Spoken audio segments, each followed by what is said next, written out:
बिश्नोई बिश्नोई बिश्नोई, जहां पर देखो वहां पर बिश्नोई बिश्नोई बिश्नोई।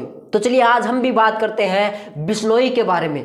नहीं नहीं नहीं नहीं, लॉरेंस बिश्नोई के बारे में नहीं, बल्कि बिश्नोई समाज की हिस्ट्री के बारे में कि बिश्नोई समाज की नींव किसने रखी, बिश्नोई समाज के संस्थापक कौन थे और बिश्नोई समाज की शुरुआत क्यों करनी पड़ी थी। तो चलिए बात करते हैं आज इसी टॉपिक के बारे में। लेकिन टॉपिक को शुरू करने से पहले जो भी बिश्नोई समाज के भाई बहन माता पिता जो भी इस वीडियो को देख रहे हैं, यदि मुझसे कोई भी मिस्टेक हो जाए आपकी हिस्ट्री को बताने के बारे में तो मुझे माफ कर देना, बिकॉज मैं एक इंसान हूं, मुझसे गलती हो सकती है।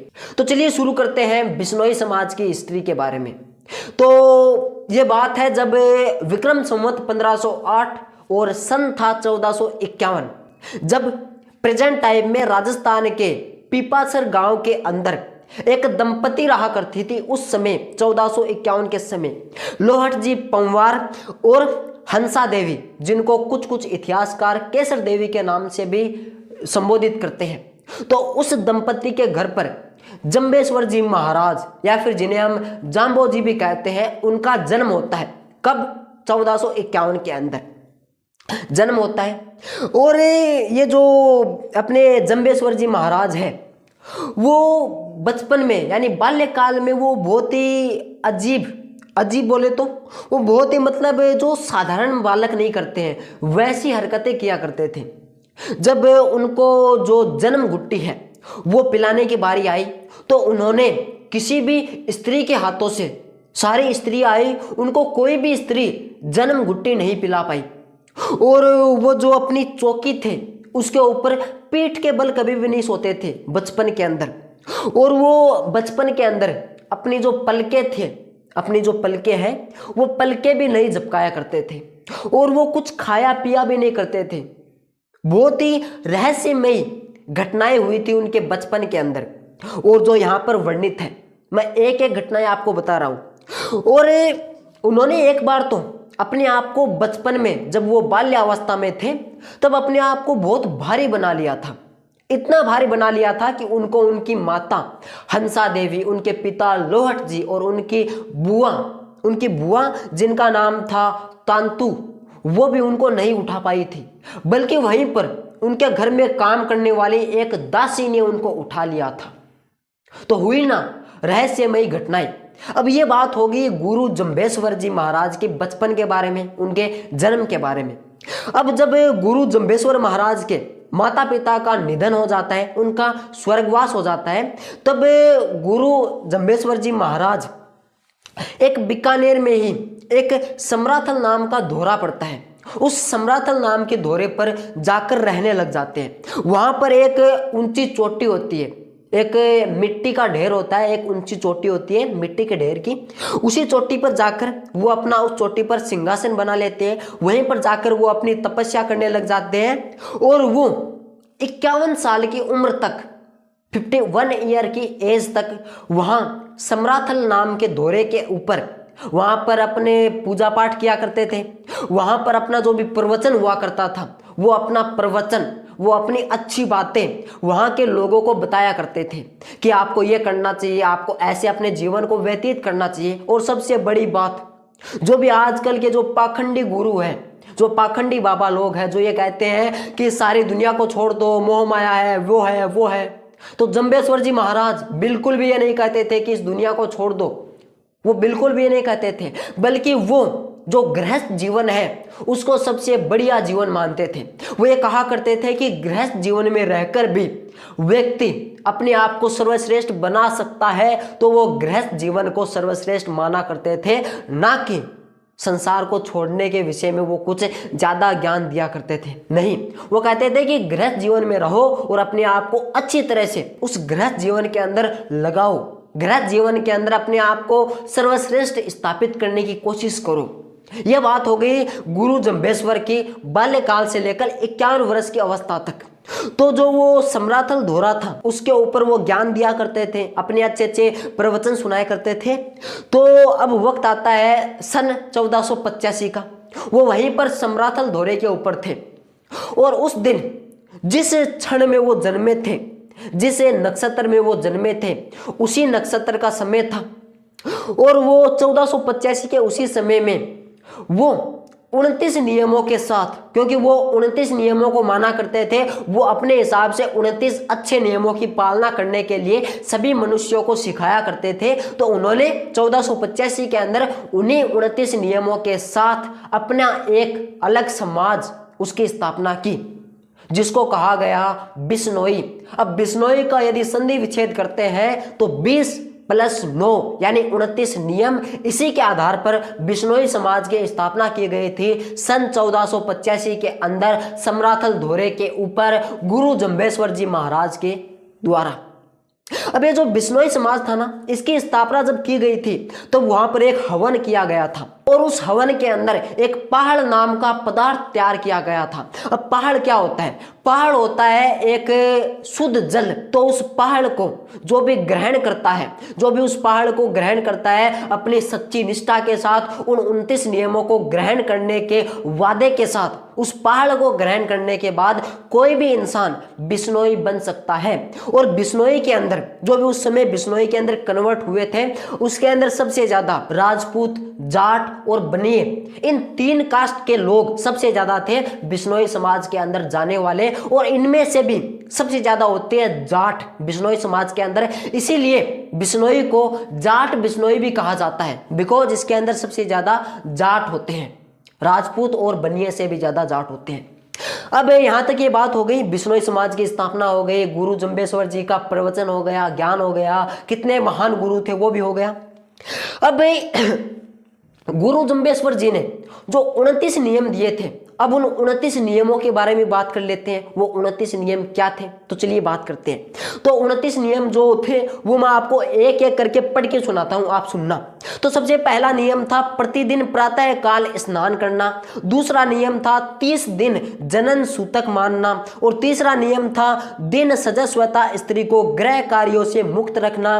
चौथा नियम था शील का पालन करना। पांचवा नियम था संतोष का धारण करना।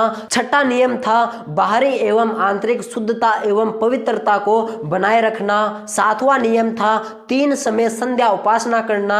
आठवां नियम था संध्या के समय आरती करना एवं ईश्वर के गुणों के बारे में चिंतन करना। 9वां नियम था निष्ठा एवं प्रेम पूर्वक हवन करना। 10वां नियम था पानी, ईंधन व दूध को छानबीन कर प्रयोग में लेना।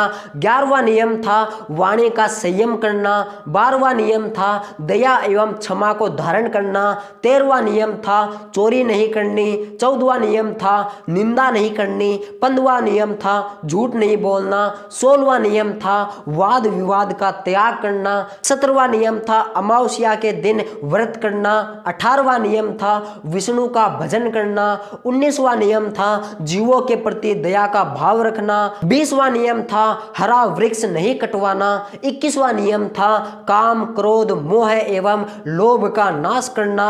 22वां नियम था रसोई अपने हाथ से बनाना। 23वां नियम था परोपकारी पशुओं की रक्षा करना। 24वां नियम था अमल का सेवन नहीं करना। 25वां नियम था तंबाकू का सेवन नहीं करना। 26वां नियम था भांग का सेवन नहीं करना। 27वां नियम था शराब का सेवन नहीं करना। 28वां नियम था बेल को बदिया नहीं करवाना। और 29वां नियम था नील का त्याग करना। अब ये 29 नियम थे। अब इन नियमों से एक बात समझ में आती है कि जो भी बंदा बिश्नोई समाज के अंतर्गत आता है ना, वो बिल्कुल भी नशा नहीं करता है, वो बिल्कुल नशे से मुक्त होता है और वो सभी प्रकार के पशुओं की रक्षा करता है, सभी प्रकार के पक्षियों की रक्षा करता है, सभी प्रकार के पेड़ों की रक्षा करता है। अब जब पेड़ों की रक्षा की बात आ गई है तो आपको एक हिस्ट्री बताता हूँ पेड़ों की रक्षा की। आपने सुना भी होगा, खेजड़ली नाम के गांव के अंदर अमृता देवी नाम की महिला ने पेड़ों की रक्षा के लिए अपनी 3 बेटियों के साथ बलिदान किया था, पेड़ों की रक्षा के लिए। और अमृता देवी ने कहा था कि यदि हमारे गर्दन काटने के बदले यदि पेड़ की कटाई रुकती है तो ये हमें मंजूर है। तो उस वक्त अमृता देवी और उनकी 3 बेटियों के साथ कुल मिलाकर 363 लोगों ने पेड़ों के लिए बलिदान किया था। 363 लोगों ने पेड़ों के लिए बलिदान किया था। तो इस वीडियो के अंदर जो भी मैं ये सभी बातें बता रहा हूं ना, इन सभी बातों का प्रूफ आपको डिस्क्रिप्शन बॉक्स के अंदर मिल जाएगा। वहां पर आपको इन सभी बातों की लिंक मिल जाएगी, वहां पर जाकर आप पढ़ लेना। लेकिन अभी फिलहाल आगे बढ़ते हैं। तो जैसा कि मैंने आपको बताया कि बिश्नोई समाज अपने हर कार्य के लिए पक्का है, सटीक है। तो इसी प्रक्रिया में बिश्नोई समाज के अंदर जो भी गुरु जंबो जी थे, उन्होंने जहां भी अपने अंतिम समय में समाधि ली थी, जिसे कहते हैं मुक्ति धाम मुकाम, जहां पर गुरु जंबो जी का आज विशाल मंदिर भी बना हुआ है। तो उस मुकाम क्षेत्र के अंदर हर साल यानी एक साल में जितनी भी अमावस्या आती है ना, हर अमावस्या को मेला लगाया जाता है और खास तौर पर फाल्गुन और आसोज की अमावस्या को एक विशाल मेले का आयोजन किया जाता है। और ये जो फाल्गुन का मेला है ना, ये तो गुरु जंबो जी के टाइम से ही चल रहा है। और ये जो आसोज का मेला है ना, ये फिर जो गुरु जंबो जी के जो उत्तराधिकारी थे, जो एक बड़े गुरु थे, उन्होंने इसकी शुरुआत की थी। तो फाल्गुन और आसोज के जो अमावस्या होती है ना, उस दिन बड़े मेलों का आयोजन जो गुरु जंबो जी थे, जो भी उनका समाधि स्थान है मुकाम, वहां पर किया जाता है। और इसके साथ साथ एक बात और कर लेते हैं कि जो भी बिश्नोई के लिए जो भी पवित्र स्थान है वो 8 स्थान है। तो वो 8 स्थान कहां कहां पर है वो आप सुनिए।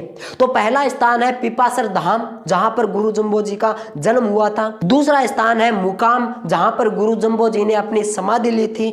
तीसरा स्थान है समराथल, जहां पर गुरु जंबो जी ने तपस्या की थी। और चौथा स्थान है जांगलू, पांचवा स्थान है लोधीपुर, छठवां स्थान है रोटू, सातवां स्थान है जम्बोलाव और 8वां स्थान है लालासर।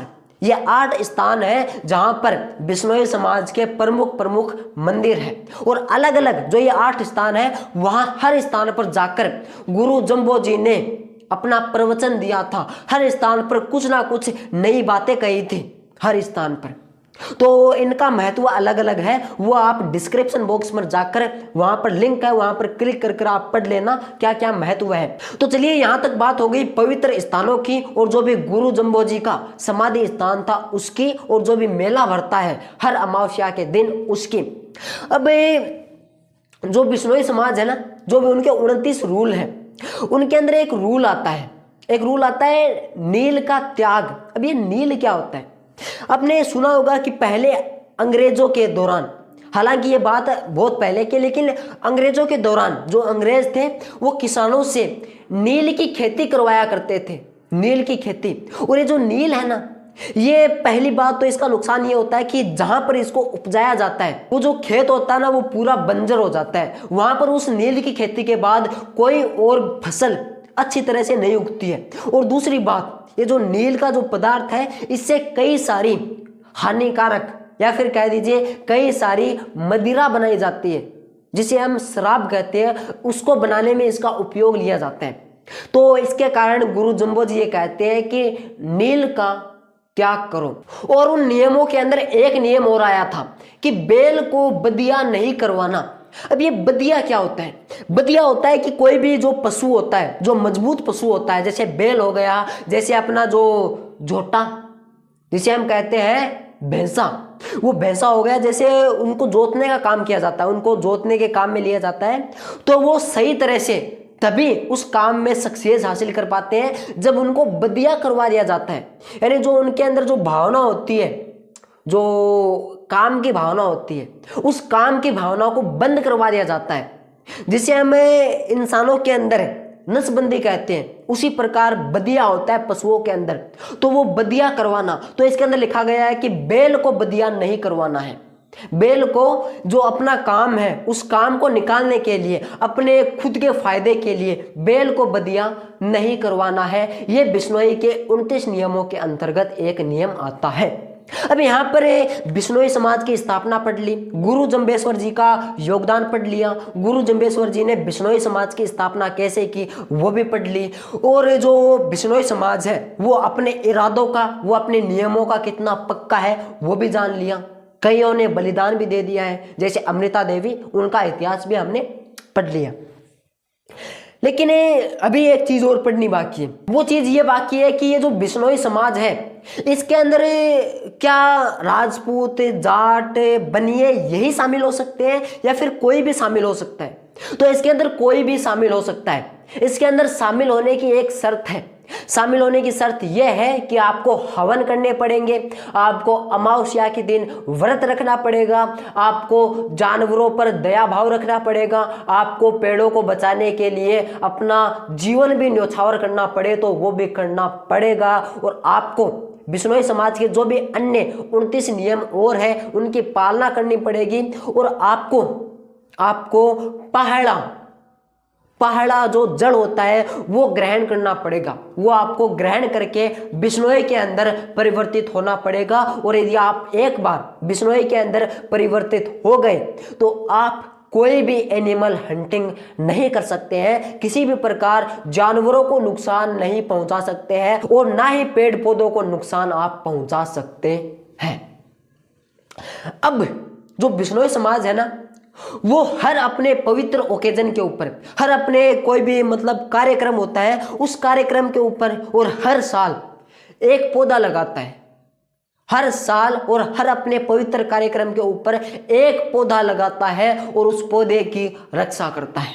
यह अच्छी बात है। बिश्नोई समाज की ये जो पूरी जो हिस्ट्री है ना, वो बहुत ही प्रेरणादायक हिस्ट्री है कि अपने को अपने वचनों से बंधित रूप से कार्य करना है, यानी अपने को जो अपने ने निश्चय कर लिया उस निश्चय के प्रति अग्रसर रहना जरूरी है। यह बिश्नोई समाज के नियम, यह बिश्नोई समाज हमको सिखाता है। और बिश्नोई समाज में एक बात और सिखाई जाती है कि यदि किसी की रक्षा करनी है, किसी चीज के प्रति अपने आप को न्यौछावर करना है तो करना है। अब उसी प्रकार हमको सक्सेस चाहिए तो करना पड़ेगा, काम करना पड़ेगा। हमको खुद को चाहे कितना भी तपाना पड़े, खुद को तपाना पड़ेगा। यदि उस काम को हासिल करना है तत्परता रखनी पड़ेगी, एक्टिव रहना पड़ेगा। तो यह था बिश्नोई समाज का इतिहास। यदि फिर भी कुछ मुझसे छूट गया है, फिर भी मुझसे कुछ रह गया है तो आई एम सॉरी, मुझे माफ कर देना। बिकॉज बिश्नोई समाज का इतिहास बहुत बड़ा है, ये साल भर में नहीं निपटेगा, बहुत बड़ा है। चलिए आज की इस वीडियो के लिए बस इतना ही। मिलेंगे अगले वीडियो के अंदर किसी नए इतिहास की घटना के साथ, किसी नए इतिहास को खंगोलने के लिए। तब तक के लिए जय श्री कृष्णा, जय हिंद, वंदे मातरम एंड जम्बेश्वर महाराज की जय।